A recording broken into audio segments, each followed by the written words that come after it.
যতদিন পর্যন্ত বাংলার জমিনে ইসলাম সংরক্ষিত সমস্ত কার্যকলাপ বন্ধ না হবে ততদিন পর্যন্ত আমাদের আন্দোলন চলতেই থাকবে ইনশাআল্লাহ।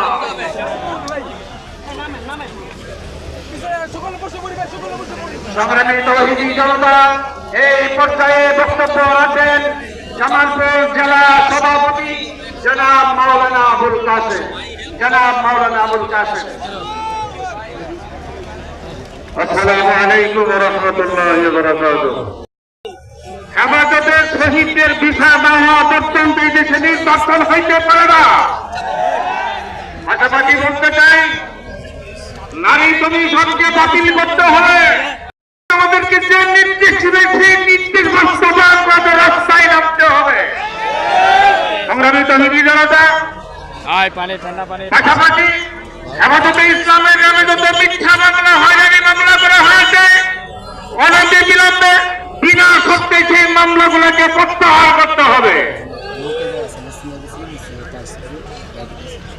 সংগ্রামী উপস্থিতি, আমাদের স্বেচ্ছাসেবক ভাইদের দৃষ্টি আকর্ষণ করছি, উপস্থিত ওলামায়ে কেরাম এবং ছাত্র ভাইদের উদ্দেশ্যে আমাদের আহ্বান হলো, বিভিন্ন টেলিভিশন চ্যানেল, বিভিন্ন প্রিন্ট মিডিয়ার সাংবাদিক ভাইয়েরা এখানে উপস্থিত হয়েছেন, দেশীয় আন্তর্জাতিক সংবাদ সংস্থার প্রতিনিধিরা আছেন, ওনাদের